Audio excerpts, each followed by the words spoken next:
За тэгээд ерөнхийдөө цаашдаа Монгол улс маань эдийн засгийн эрх чөлөөтэй юм бол байх юм уу? Төрийн өмчт хамгаалсан капиталист нийгэм рүү явах гэдэг юм уу?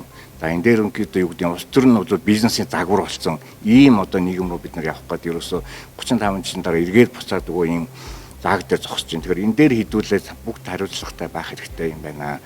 За тэгээ эцний юу гэж уриалсан маань гэхэлэр бол танхимууд бид нар өөрсдөө энэ хувийн хвшил ажиллагаа тэр бизнес эрхлэгчид хэвд мэдээллийн та нар өөрсдөө бүгд ерөөсөө энэ компанид ажил өрнүүлэх хэрэгтэй байна.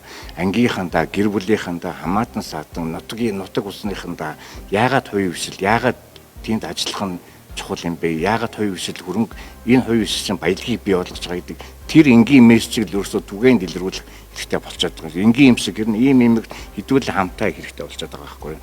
Тэгэхээр энэ ерөөсөө хажуу сууж байгаа тэр ангийн үг чинь тэр нутаг улсын хүмүүс чинь тэр фэйсбүүкээр орчиж ингээд ерөөсөө мэдлэг мэдээлэл учраас ингээд хаамаг юм ингээд хошуураад яваад байгаа. Тэр энийг хэдэнтэй л хэдүүлэн хамтаа ерөөсөө за тэмцэж үзүүлэх хаашаа гэдэг ингээд зөв чиг рүү нь оруулах хэрэгтэй гэдэг. Ийм дээр бид нар гээд өнөөдөр бас үндэсний удааж танхимаа санаачлаад бусад танхимууд хамтаа бүгд ерөнхийдөө ийм мэтгэл гаргаж байна. Тэгэхээр бол энэ дээр бас хааштай тууштай хатуу зогсох хэрэгтэй юм байна. Тэгээд ерөнхийдөө хариуцлагагүй зөрчтэй бид нар хариуцлагагүй үйллэлийн юусыг дэмжиж хэлэхвч болохгүй юм байна.